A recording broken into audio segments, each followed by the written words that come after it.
You are listening to KLRN Radio, where liberty and reason still reign. All writers are prone to becoming so attached to our characters and stories that we struggle to see why a passage may not be working. It takes another set of eyes to help us nurture our writing to full maturity. At Black Wolf Editorial Services, we strive to enable writers to develop and grow, shaping stories into masterpieces that can stand the test of time. Editing services are provided for all genres and all age categories. Services range from critiques of the short story through to the line edits of the full-length novel and copy editing for those preparing for publication. We also offer assistance on generating a writer's bio for your websites, as well as help with those book blurbs and promotional material. We won't abandon you to the masses. We want to celebrate with you in your successes. Black Wolf Editorial Services, nurturing your writing into maturity. For a full list of services and prices, visit us at blackwolfeditorial.com. Individuals and businesses with tax problems, listen carefully. Do you feel like you're losing control over your finances? If you owe over $10,000 in back taxes or have unfiled tax returns, we can help you take back control. The IRS is the largest and most aggressive collection agency in the world, and they can seize your bank account, garnish your paycheck, close your business, and file criminal charges. Take control of your tax problems now by calling the experts at Tax Mediation Services and take advantage of the Fresh Start program and new laws that may allow us to negotiate a settlement for the lowest amount possible. Our team of tax attorneys and enrolled agents can stop collections and get you protected so you can take control of your financial future. Tax Mediation Services is accredited by the Better Business Bureau. Call now for a free case review and a price protection guaranteed quote. Call Tax Mediation Services now at 800-610-9050. That's 800-610-9050. 800-610-9050. KLRN Radio has advertising rates available. We have rates to fit almost any budget. Contact us at advertising@klrnradio.com.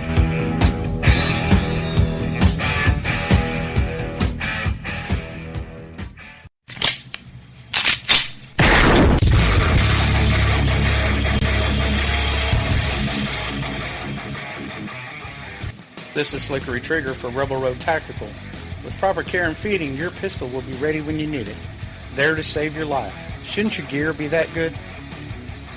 Whether you need a holster for comfortable everyday carry or a tough-as-nails holster for your next training course, Rebel Road Tactical has what you need. Check us out on the web at rebelroadtactical.com. Tired of paying outrageous prices for Viagra? Well, we have great news for you. Now you can finally get Viagra at huge discounts. Healthy Man allows you to save up to $500 on Viagra. Why pay U.S. pharmacy prices of $15 per pill or more when you can get Viagra for less than $3 a pill? Call today and get 40 Viagra pills for only $99. This can cost as much as $600 at your local pharmacy. You can't afford not to call us. If you want Viagra at the lowest prices, never pay $15 a pill pharmacy prices again. Get Viagra for less than $3 a pill. Call 1-800-516-7602 today and save up to $500 and get 40 pills for just $99. Healthy Man is fast, easy, and affordable. Operators are waiting at 1-800-516-7602 to take your call right now. Call 1-800-516-7602. That's 1-800-516-7602. Again, 1-800-516-7602. Get ready to fight from within. You're about to go behind enemy lines. Roger, 3-2. Goliath copies all. Go ahead. Target is surrounded by multiple firms entering what appears to be a residential area. Requesting permission to engage. From the People's Republic of New York City, you're now going behind enemy lines with Gene Baradelli and Russ Gallo.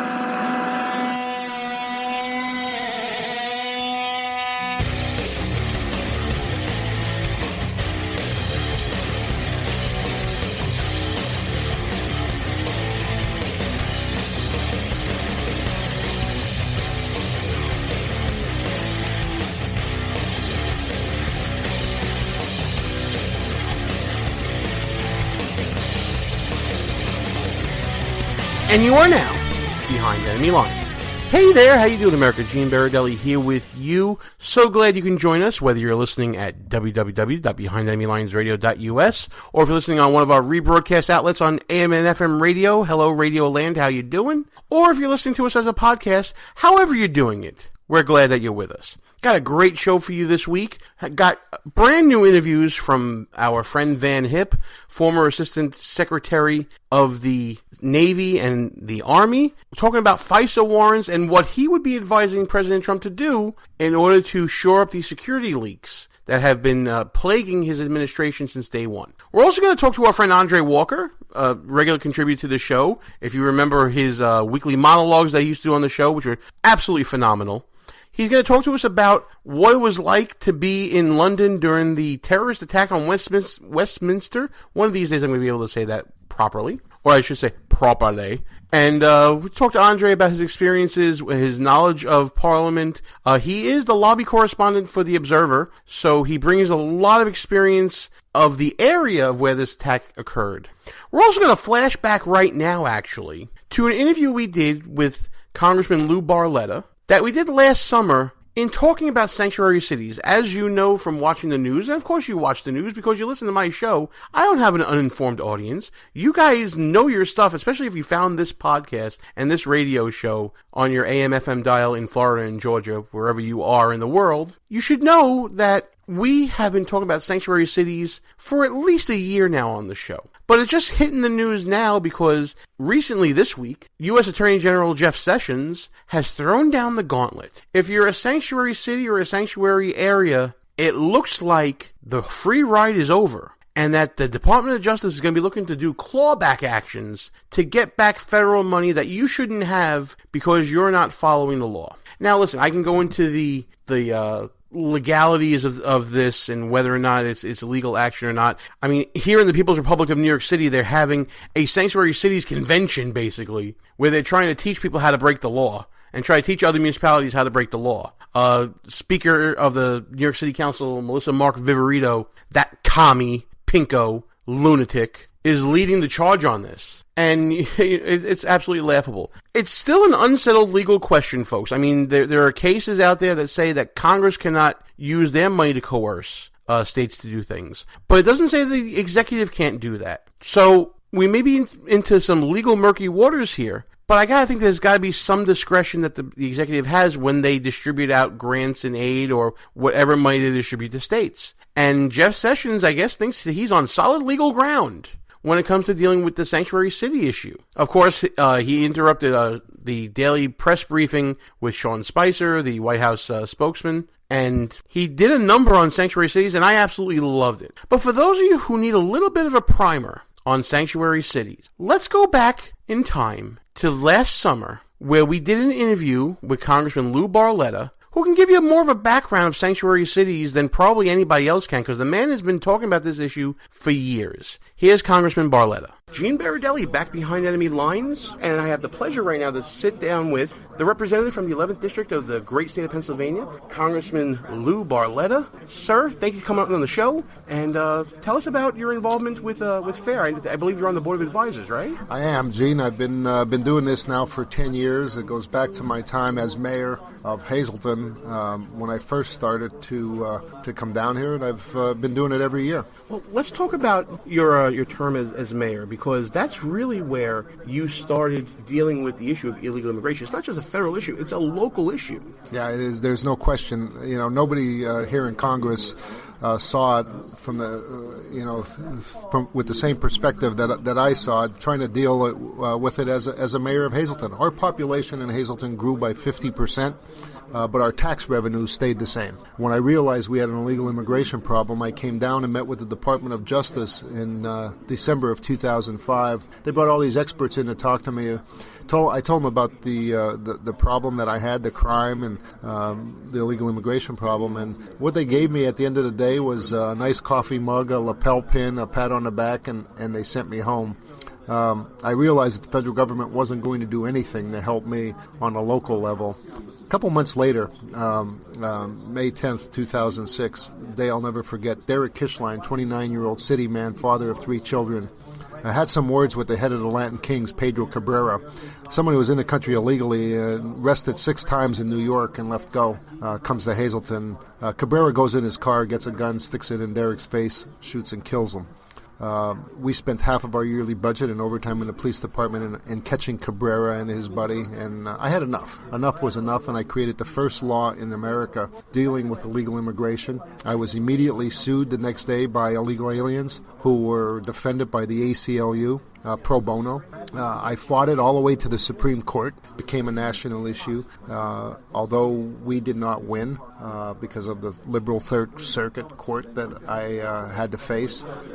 We paved the way for other states and municipalities across America. Arizona used the business portion of my ordinance, and Fremont, Nebraska used the entire ordinance.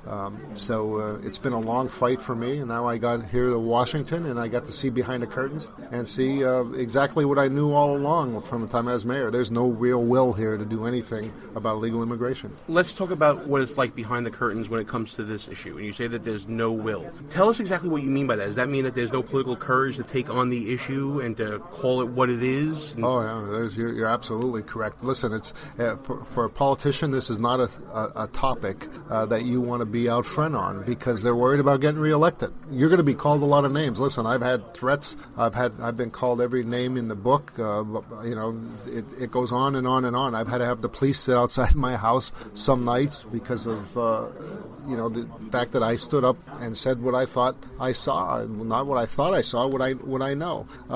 No, there's no real will here. People talk the talk, but there's not any action. I mean, here we are.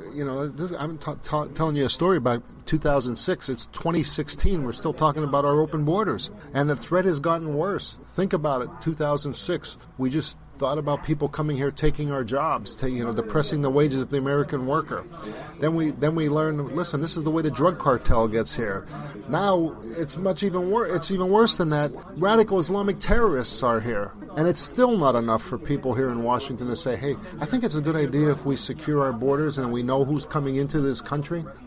Very first bill I introduced when I got here would prohibit $1 federal to go to any city that declares itself a sanctuary city. Thank you for bringing up this issue, because I come from the People's Republic of New York City, where we're allocating $60 million for municipal IDs that can be picked up by anybody in a public library and apply for it, and then they can have ID. There's a movement now in the New York City Council to allow for a second type of ballot for illegal immigrants to be able to vote in municipal elections. It's absolute insanity to me to think that government that is basically paid for by citizens who are here legally, whose families have been here for generations, who have a vested interest in what happens in government, are now being diluted by liberals, really, who are fighting for rights for people who don't even respect the laws of this country. Well, what's crazy is that we have elected officials who are giving more rights to illegal aliens than United States citizens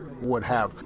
A sanctuary city, they are creating a safe haven where the government will protect the identities of people who have knowingly broken our laws, coming here to the United States, taking our jobs, putting Americans' national security at risk, because we don't know who is who. We don't know the background of any individual that have skirted the interview process. We have government officials protecting illegal aliens. When I was sued by the illegal aliens when I created that law in Hazleton, the illegal aliens went to the judge and asked if they could have their identities protected, which he granted. We weren't. Wait. So they were suing, but they didn't want anybody to know who they were while they were suing you. Nor could we ask them their name. I don't even know if they were really from Hazleton. We weren't allowed to ask. They then went back and asked the judge if they could be excused from showing up at the trial because they were in the country illegally and they didn't want to go to a federal courthouse out of fear of being deported, and the judge granted them that wish. I'm amazed that they had standing to even sue. That's the craziness of it. So these illegal aliens were given more rights than you or me, who could not sue our municipality, our city, and remain anonymous. I never saw our accuser. I thought that was a right that every American had. I never saw our accuser to this day. And the court ruled in favor of the illegal aliens. So, here we are, and I can tell you there's a lot of talk here in Washington, but not a lot of will or backbone to actually do something about it. Well, let's forget about the talk in Washington for a second. Let's talk about the talk around the nation, because maybe it's just me, but let me get your opinion on this. Can we agree that the issues of illegal immigration has been put on the forefront of the campaign for the first time in a very long time? Oh, there's no question. If it wasn't for Donald Trump, we wouldn't be talking about it. He had the courage to come out and say what people have been thinking, and I related to that because for a very long time I stood out there by myself, and I couldn't get a politician to come near me. And come to think of it, it was pretty refreshing. I wish I can do that again now. But be a Republican in New York City. They'll do that all the time for you. Don't worry. But if it wasn't for Trump, this issue we would not be talking about it. The other politicians would have skirted around the issue a little bit.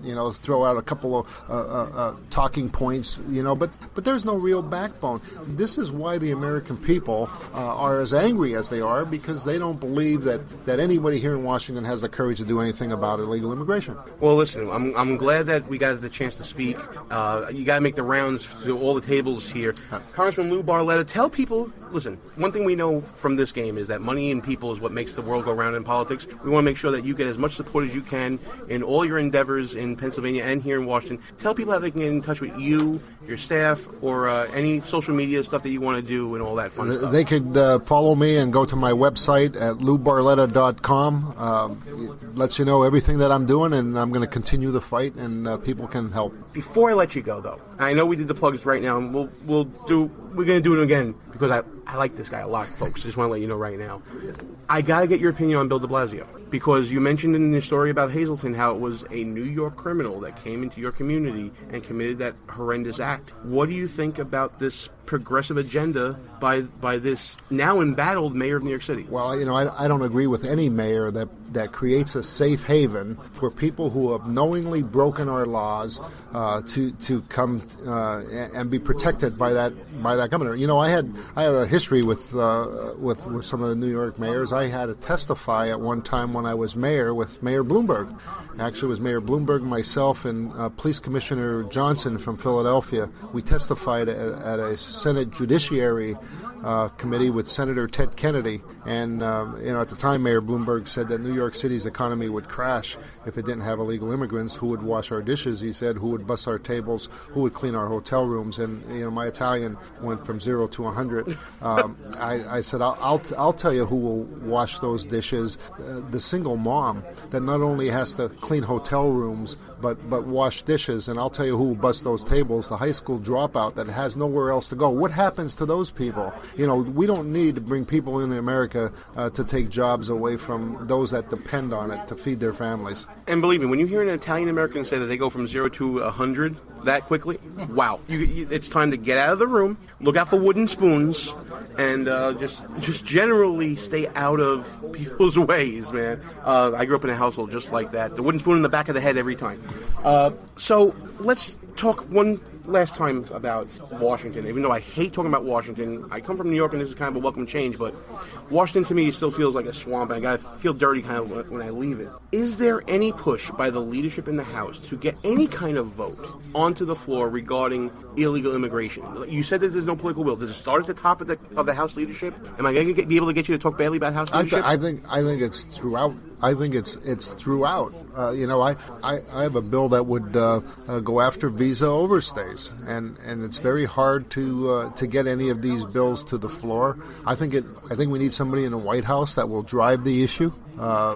Because this is a topic that most politicians here in Washington, they don't want to do anything about because they're afraid that they won't get reelected again. And yet they had a perfect opportunity with their refugee relocation program to actually take a stand and actually possibly get a victory. Why didn't that happen? It's unbelievable. I mean, here we are. I had 4. I'm on Homeland Security Committee. We had 4 national security experts testify that we cannot properly check the backgrounds of anyone coming from Syria, and at the same time we are continuing to allow people to come into America to put our families and our friends and our neighbors at risk. Let's just start doing the right thing. And when Donald Trump, and I like to say this because I think this really gets at the heart of what people here in America are saying, let's put America first for a change. We are the greatest country on this planet, but at the same time, we need to protect Americans first. Well, listen, I'm glad that you're in Congress protecting Americans first on this issue and many other issues. Good luck to you in your election futures. I'm sure that you're getting ready to go back to the 11th and start communicating this message to them. It's probably a message that you were voted in on in the first place, That's right? how I got here. I came from a district that is 2-1 Democrat, and it just shows you how deep, people feel, how strongly they feel about issues that affect their families and their jobs. And if more politicians did that, they wouldn't have to worry about re-election. If I don't get elected again because I stood up for what I believe in, I'll be happy to go back to Hazleton and find another job. But I worry about my children, grandchildren, and what America will look like. And that's what you call an elected official working behind enemy lines. Congressman Barletta, thank you so much for coming down, and we'll see you down the road. Thank you. Good to talk to you. And that was Congressman Lou Barletta from last summer discussing sanctuary cities with us and immigration reform. We're going to be doing a lot more of that this summer when we return to the Federation for American Immigration Reform's Hold Their Feet to the Fire radio row. More on that in the weeks and months to come. Time for our first break, but when we come back, we'll be talking FISA and what President Trump should be doing according to our good friend Van Hipp. Gene Baradelli, Behind Enemy Lines. We'll be back right after these brief words. If you're a long-time listener of the show, or maybe this is your first time listening, you can probably tell that me and the gang here, we like to have our share of fun, whether it's on or off the air. We talk about 2-drink minimum radio and no medication Wednesdays or whatever day it may be. That's why when we found the people at Less Government, More Fun, we knew it was a match made in heaven with this show. Folks, we live in a time where government is out of hand. Our founding fathers did not intend government to be all-consuming in all parts of our lives. That's why we are telling you to go to lessgovmorefun.com, check out the website, check out the swag. What the people want is less government, more fun. Pass it on, make it happen. Who might you save? Your mother, your father, your husband, uncle, aunt, son. Learn FAST, F-A-S-T, the sudden signs of a stroke, and you could save. Your friend, teacher, boss. F, face drooping. A, arm weakness. S, speech difficulty. T, time to call 911. F-A-S-T. That's F, face drooping. A, arm weakness. S, speech difficulty. T, time to call 911. The sooner they get to the hospital, the sooner they'll get treatment. And that can make a remarkable difference in the recovery of your neighbor, the waiter, grandmother, grandfather. So learn FAST, the sudden signs of a stroke, then pass it on, because you never know who might save you. Your wife, your colleague. Spot a stroke fast. Visit strokeassociation.org. Brought to you by the American Stroke Association and the Ad Council. Behind Enemy Lines Radio is all about being right. No, seriously, it is. If you ever listen to Russ Gallo or me go back and forth on some issue, we always want to make sure that we remember who said what and when we said it. That's why we go to goonrecord.com. It's a brand new social media website. Challenge people on what they believe, whether it's in politics, sports, entertainment, finance, whatever. There's a category for you at goonrecord.com. Check it out right now. Tell us, what do you stand for? It's time for you to go on record. Behind Enemy Lines. Back on the air. Gene Baradelli, back behind Enemy Lines. Joining me on the line right now. Always phenomenal to have on the show. I gotta use superlatives because this man has been on Behind Enemy Lines more as a guest than any other person in history. Our good friend Van Hipp. Van, great to have you on. Gene, thanks for having me, and we're going to keep that streak going, hopefully. Oh, absolutely. We got to keep it going. At least twice a year. That's what I need from you, Van. So listen, let's talk very quickly about, recently, you were on Cavuto last week. I mean, listen, I don't mind you going on other shows as long as it's, taped on, video and stuff, so you can do that. But you were on Cavuto, and, we were talking about, intelligence leaks and things like that. Let everybody know, your take on this whole situation with what we're seeing in this breakdown in the intelligence community. Well, first of all, what Devin Nunes disclosed, the House Intelligence Chair, Gene, I think is a big deal.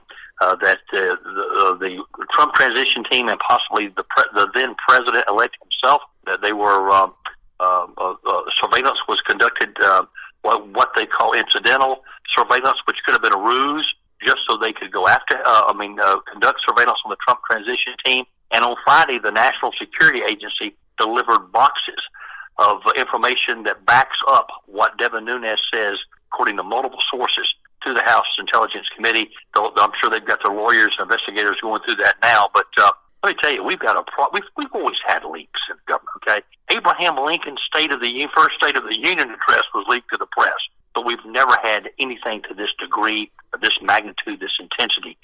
And I call for two things. I did this on Neil Cavuto's show. Number one, I think the president should offer cash rewards for honest people in the government, loyal employees who come forward with information that leads to the prosecution and conviction of disloyal employees in our government who leak classified information. That is a crime. We need to offer cash rewards. That's been an effective tool of law enforcement for years. And the last thing that I think the president needs to do, and hope he does, is appoint the President's Intelligence Advisory Board. Obama didn't use it. Eisenhower started it. It's a great tool. He needs a strong chairman and members who know intelligence, who cannot be co-opted by the federal bureaucrats, and who can think outside the box and come up with the reforms that we need today in the intelligence community. Van, could this be a rogue employee or employees acting alone, or do you believe, as I do, that this is has been a coordinated effort to leak this information with the intent of harming the Trump administration? Well, hopefully the Nunes investigation gets to that. And it's more than just one person. And what I did find troubling was, if you recall this past week when Trey Gowdy asked the FBI director, says, okay, you've got the Russian investigation going on. That stuff may or may not be a crime. We know it's a crime, and it's a felony to leak stuff like they did on General Flynn on his call. We know that's a crime. Will you commit to at least looking into that? And he wouldn't commit. And then we find out on Friday that the NSA has complied with a congressional request to turn over this information. The FBI has not. So we need major reforms in our intelligence community. We have a commander-in-chief. They need to support the commander-in-chief, and those who are committing crimes and felonies in the federal government are leaking this should be brought to justice. It boggles my mind that members of the intelligence community, people that are really on our front lines, in keeping our nation safe, in one of the most important ways possible, that they're turning their tools and their know-how towards political means. Van, you've been around and you know more than probably anybody else I know on this topic. Has this ever happened before in history, the way to this magnitude?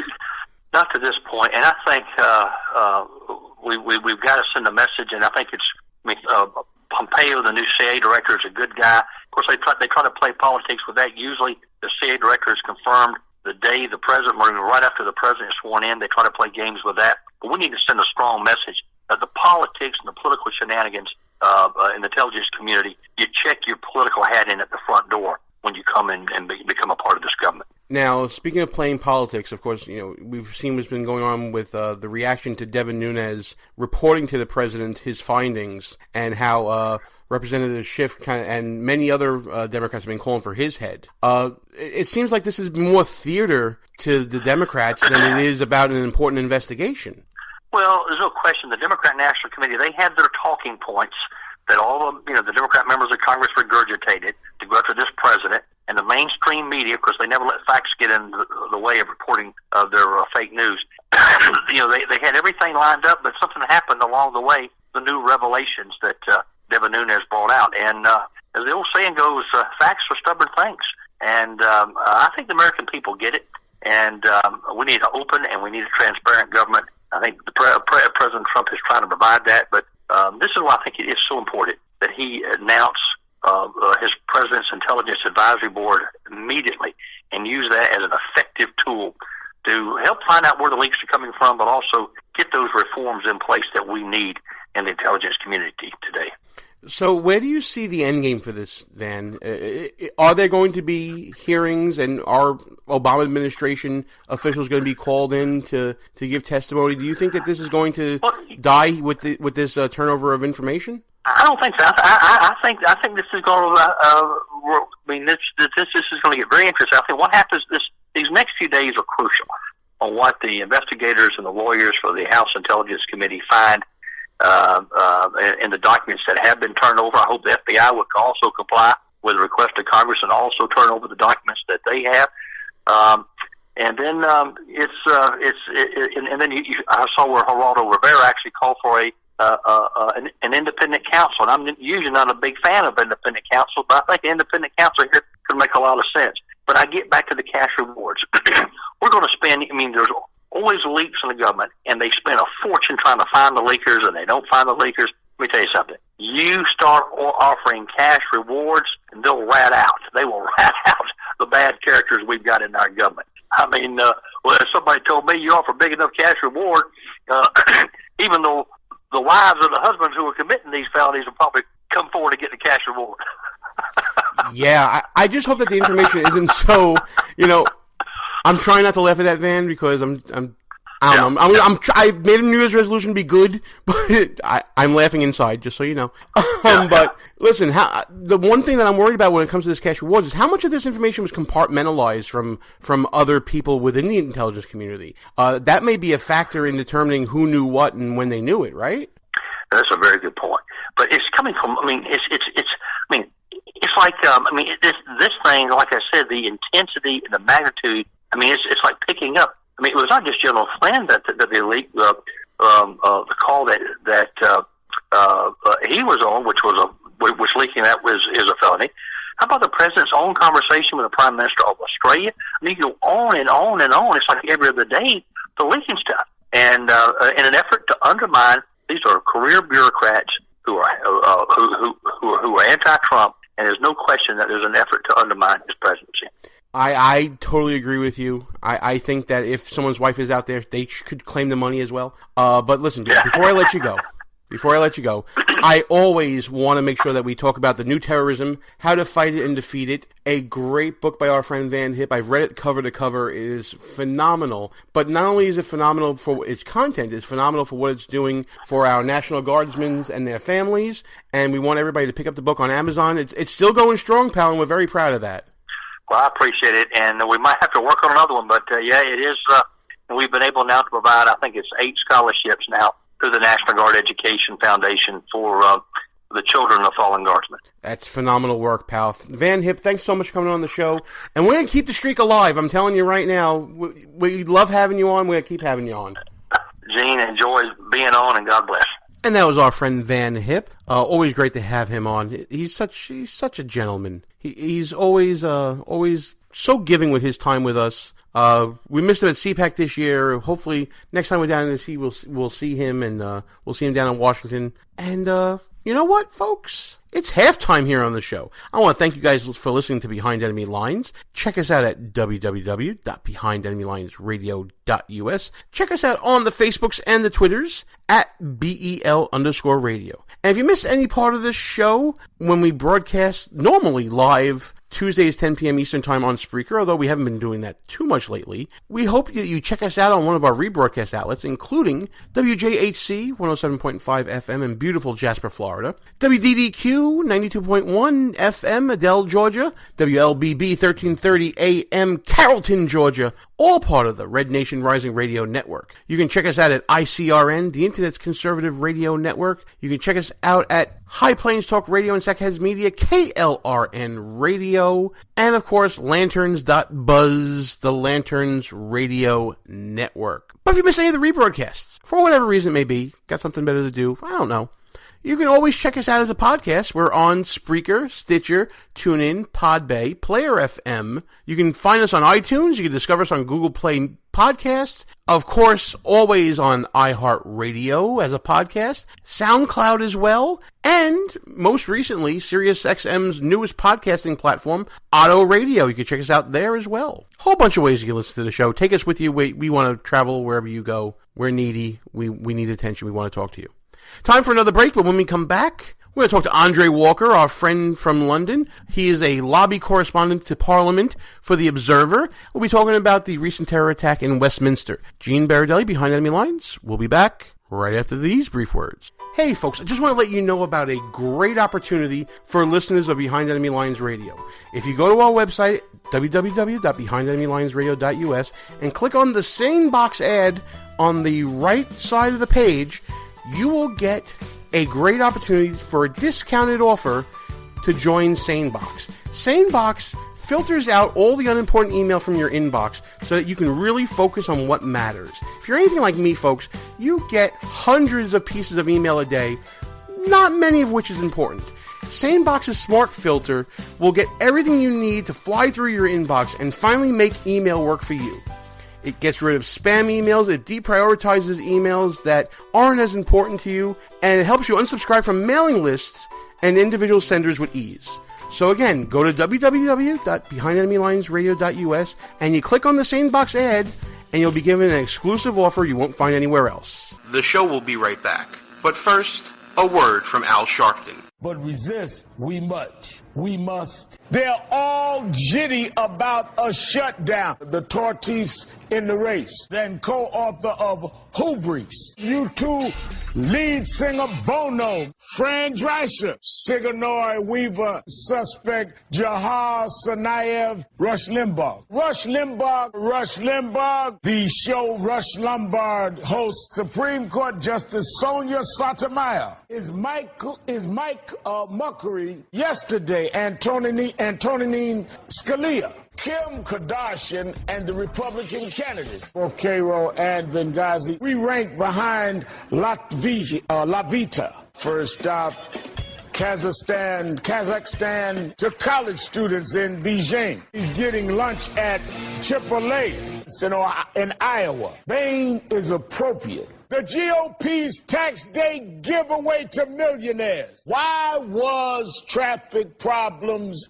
email sent? The Environmental Projection Agency. And what sequestration has done. But wait, there's more. We all know I've had my share of prompter issues. And here's the president meeting with a cola cube. Republicans, Grinches, launching fistful of coal. Copies of the new issue of Charlie Hebdo. He also goes by the name Michael Zahabilba. 26-year-old Nina. Phone. Ray Romano. Honor David Letterman. He died of accidental asphyxia. Al-Qaeda in Yemen. The start of school has been postponed several times. Massive manhood is underway. Who spoke at a white supremacist convention. You look at the hand you dealt with, there are not 60 Republicans after a historic when you hear of ISIS now waterboating. I'm all over the map on immigration. Did the New England Patriots cheat to get into the big game? NFL analyst and Hall of Fame player Troy Aikens, the writer slamming President Obama for talking with YouTube celebrities. What's the latest tonight in Iowa? Well, in Ottawa. And they gave this guy a TV show? Let's get back to our show. Gene Baradelli, back behind enemy lines. Joining me on the line right now, our good friend, behind enemy lines contributor, and lobby correspondent for The Observer in Parliament, and a gentleman who knows firsthand what it was like in the past week at this horrific attack in Westminster, who can explain a lot to us about it. Our good friend Andre Walker. What's up, pal? How you doing? Well, I think we're doing well. Things have pretty much returned to normal in Westminster this week, but as you know, it's been a little bit difficult. It's been a difficult period for us, not least because Parliament was successfully invaded. Always remember that the terrorists obviously mounted the curb in Westminster Bridge, but also made it 20 metres within the parliamentary estate, and I imagine that's something we need to be concerned about. But one thing that I think American listeners, and particularly your listeners, need to be concerned about is that, you know, PC Keith Palmer died for the cause protecting Parliament, but also this was a guy who was unarmed. And we're hearing just now that the reason why the terrorist was shot was because Michael Fallon, the Defence Secretary's bodyguards, happened to be on the scene. Big concerns in London and Westminster about the fact that it was bodyguards who are not located in New Palace Yard, the Palace of Westminster, normally, who actually took him out. Well, let me ask you this, Andre, as we're getting right into it. How is it determined who carries firearms that would be a police guard and who doesn't? So essentially, just to be slightly technical, because we've got a couple of minutes to chat about this, The Palace of Westminster is guarded by essentially three services. If you think back to Charles I, it is illegal for officers of the Crown, that includes police, to enter the Parliament's chambers. And so there are some doorkeepers. Those are the guys in the tails that you see knocking about. But the principal security of the Palace of Westminster is done by Metropolitan Police Division P, which is Parliamentary Guards, and D Division, which is Diplomatic Protection. Now, the Diplomatic Protection, the D Division, are all armed, because what they will be is, they will be the outer ring, if you like, at the American Embassy and places like that in London. But the P Division are unarmed. And so essentially the problem that we've got is that some people are armed and some people are unarmed. Now, I think the prevailing theory, Gene, is this, that the reason why at Carriage Gate, by the way, I should say to your listeners, that Carriage Gates are the gates where many people get photos with police officers in front of Big Ben. Now, I don't know whether you've been there yourself, but a lot of your listeners will have been and will know the gate that I'm talking about. But the theory is that the reason why they were unarmed was because they didn't want to have machine guns ruining the photo, bluntly. Seriously, that's the reason. Well, I think that's quite a shocking thought, but I think it's true. I mean, my article in The Observer said that there are other gates in Westminster, clearly for security reasons. I won't tell you the exact location of them, but there are other gates that are guarded by just one unarmed police officer. Now, they can call for backup, but when I suggested that the problem was that the backup wasn't quick enough, or the backup should have not been a backup, it should have been a front up, if you see what I mean, that has been significantly supported by the suggestion that the bodyguards were the people that had to kill the terrorist. Now, Andre, were you there at Parliament that day when this happened at all, either before or after? I was there afterwards. Funnily enough, I went for a meeting at Chelsea Football Club, which is about sort of 10 or 15 minutes on the tube down the road. So I missed most of it. But I know that people were significantly shaken. There was a security operation that went into fruition.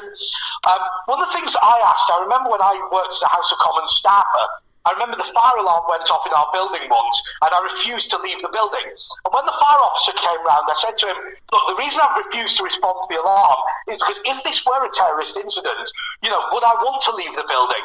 And he said, look, there is a separate system for a terrorist attack.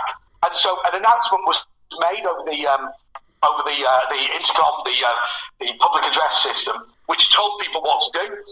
The exact details of that clearly we're not going to shout about, but arrangements were made, and there were actually, to be fair, a large number of armed both soldiers and police available. But I repeat the comment, and certainly for anybody who's interested in republicanism, who supports the National Rifle Association, would be interested to say that, we left PC Keith Palmer, and essentially he had to fight with a stick against a guy with two knives. And at Carriage Gate, the Palace of Westminster, if you were to do that, if you were to suggest at the Capitol building in Washington that we were going to defend it with guys with sticks, they would think you were completely mad. And I think that they would be right. Right, and then this was someone that was actually trained at both in the military and in the police force in artillery and weaponry, right? Yeah, that's right. So PC Keith Palmer used to be called Gunner Keith Palmer. So it's not unusual, just to explain, that the parliamentary P Division, as I said, the parliamentary guards of the Metropolitan Police, it's not unusual for them to be retired soldiers, because obviously you get to a certain age, and obviously you can't do Afghanistan and Iraq, but what you can do is lighter duties in the Palace of Westminster. So a lot of them are former soldiers, and so PC Keith Palmer didn't have a gun, though the suggestion is, and the suggestion I have to say has been made by me, but I think it's a reasonable one, that he could have handled a firearm. He was in the Royal Artillery, which is, of course, the people who are almost elite when it comes to big kit, weaponry, guns, cannons in the old days, and big mortar launchers today. So I suspect the reason that he wasn't armed was purely a piece of sensitivity by the British state. Now, a lot of people on this side of the pond have taken comments by the mayor of London, Sadiq Khan, as being almost defeatist in talking about terrorist attacks and for this almost being the new normal, and that people should start accepting that. Is that what you're hearing on that end, or is it just conservatives picking up on what they want to hear on this side of the pond? Well, I think what we want to hear is Sadiq Khan say this is absolutely disgusting, and we will fight back with the power that we have. I mean, if you think back to 9/11, the response to the American state was to say, look, this is an absolute outrage, and we'll not allow it to happen. Now, of course, what happened in London this week, or last week rather, what happened was nowhere near the scale of 9/11. But, the response should not be that this is what we ought to be used to, this is what we ought to accept. What the Americans said after 9/11 was, no, absolutely not. We will not allow this to take place, and we will make it our absolute priority, more than anything else, to take down the people responsible and to root them out and, put them on trial if they can be put on trial, or kill them. Either way, they're not going to do it again. And Sadiq Khan is just his typical self. There's big questions about his ability to oppose radical Islam. I don't think that he's a terrorist sympathizer in any sense, but he's just someone who's part of that establishment that just says, we have to accept this. Well, I just say what Donald Trump says. You don't have to import these people to the country. If somebody supports radical jihad, leave them to die in Syria. I'm comfortable with that, and I think most British people would be comfortable with that as well. Oh, I don't understand why people wouldn't be comfortable with that. I don't think there's a saying in even my law office: "Don't let your problems become my problems." When talking just, pushing paper, I can't imagine a country wanting to take on the problems of an entire region and having them spill over into the nation. But it seems like the EU has done that, and you're living with a problem that I guess the country recognized too late with the Brexit vote. But so has the sentiment of the country, do you feel it's going to change after this? Because after 9/11, if you want to compare, there was a very, very strong movement towards, security and, homeland security, things like that. A whole department was created for it. Do you see that sort of movement there, or are people kind of in that general malaise still of, well, this is what we have to accept if we want to be a global citizen? Yeah, well, whether you like it or not, it's kind of easier for us in Britain than it is for continental Europe. Firstly, our only land border is with the Republic of Ireland, and the Republic of Ireland very kindly has the same level of security in its ports and airports as we do in the UK. Therefore, it's very, very hard to come to the UK if you don't have the proper credentials. You can't just creep across the border, perhaps like happens to the US, and certainly what happens in continental Europe. So our security is pretty good. Also, the other thing about our security is that Britain has been a terrorist target for forever, if you like. I mean, imagine Queen Victoria suffered, 7 very, very significant assassination attempts. One of them, somebody put a gun in their face, but it didn't fire. And so our security services are some of the best in the world. They have the best. They have the best sort of geography, the easiest geography to deal with. So I think what we want to do, and what Brexit's all about, is to say, look, if we can control our own affairs, if we can control our own border, if we can decide who can come in and who can't come in, then actually our security services are perfectly capable of dealing with this. Now, the other thing that I know some of your listeners won't agree with is that, there is an advantage with the fact we're not a gun-owning society. What I mean by that is that we are a country that has no desire to own guns, because restrictions on weaponry existed before guns were cheap enough for normal people to buy. Therefore, there is no desire to have a Second Amendment in the United Kingdom. So the only debate in the UK will be about, what level of armaments are given to the police and the security services. So I think it is very easy for us, and equally, I'll say something else. The Muslim immigration that principally we get is from former Commonwealth countries, Pakistan and Bangladesh. And actually, these guys are pretty much on side. They fought 2 world wars with us, and so we don't generally have a problem. But if the EU opens the borders, which Germany's done, by the way, I should just explain something to your listeners. What the Germans consistently say to the British is, but we're opening to 1 million Syrians, but they're only temporary in our country. They can't come to Britain. Now, that's true, except for the fact that if you're resident in an EU country for 3 years, you can get a passport of that country. Once you get a passport of that country, you can go to any other EU country. 3 years' time, these million citizens have the right, million Syrians have the right to come to Britain. Not going to happen. Not going to happen. It's definitely, listen, I understand the point about political culture and being different than America, and it's a fair point. But I think that you guys are really on the doorstep of what can be the front line to possibly the brewings of a multi-regional conflict between the Middle East and Europe. And, you know, thank goodness you have that channel, you know, man. I think that's going to be that it's been pivotal for generations and centuries. It's going to remain pivotal for you guys. Well, you know, there was an expert in Belgium today who suggested that every single mosque in Brussels is now controlled by the Islamists. Now, thankfully, we have different relations, because I think the critical point, by the way, that I should explain is this. What we're saying, what we've had historically, is actually immigration from Muslim countries that do like Britain, right, do support us, and have been with us for 2 world wars. Is that perfect? I'm not saying it's perfect, no, I'm not. But I think there is a critical difference, all of which apparently are now taken over by the extremists. Actually, there's a far smaller problem in the UK. You know, every summer it gets worse with the invasion of immigrants coming to Europe, and the EU has manifestly failed to deal with it. And if France ends up in a nightmare, you know, they call it sort of rioting. It's almost like an Islamic insurgency in many respects, what happens in Paris. Do you know there's a tradition in French cities amongst immigrants from North Africa to burn cars, not their own cars, of course, on New Year's Eve? Do you know the French media don't even report it? What a shocking indictment of the way that Europe has gone.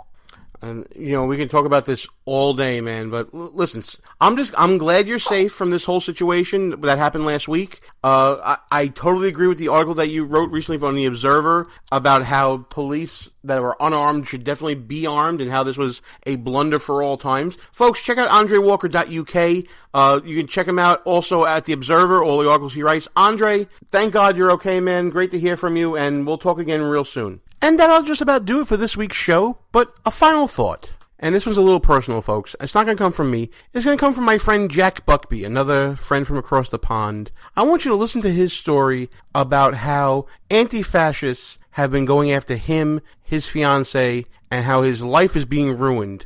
And then there's a way to help.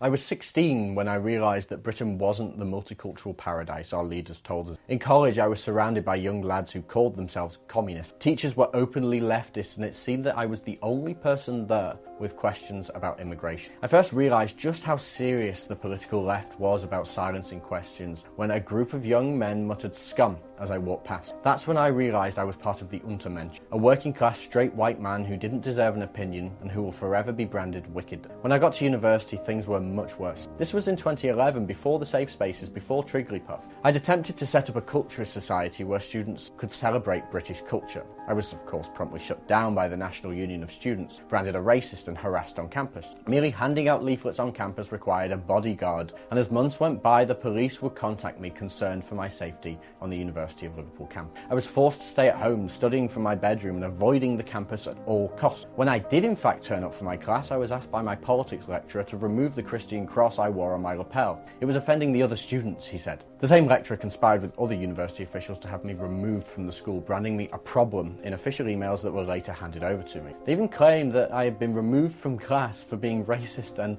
offending other students. Quite a feat for somebody who was forced to study at home. Other students attempted to physically attack me too. I was accosted by a gang of students the same day that I came face to face with posters which likened me to mass murderer Anders Breivik. This wasn't the first time so-called anti-fascists had attempted to physically attack me. In 2013, I was expelled from the university. Officials claimed that my tweets violated the school's equality and diversity policy and painted the institution in a negative light. They also took issue with my public disagreement with Dr. Leon Musavi, who had written an article on the university website claiming the murder of Lee Rigby was legitimate dissent against British foreign policy. Musavi kept his job. I was expelled. The article remains on the school website to this day, too. So in 2014, I stood for election in the southeast of England. With no hope of winning, myself and Paul Weston, the chairman of Liberty GB, set out to begin a campaign of exposing the effects of Islam on our Western liberal democracy. During a campaign event, Muslim women in burqas confessed confided in me. They told me that they had come to Britain for a better life, one of freedom, and yet their husbands still exerted control over them. They offered me their vote, assuming their husbands would let them vote,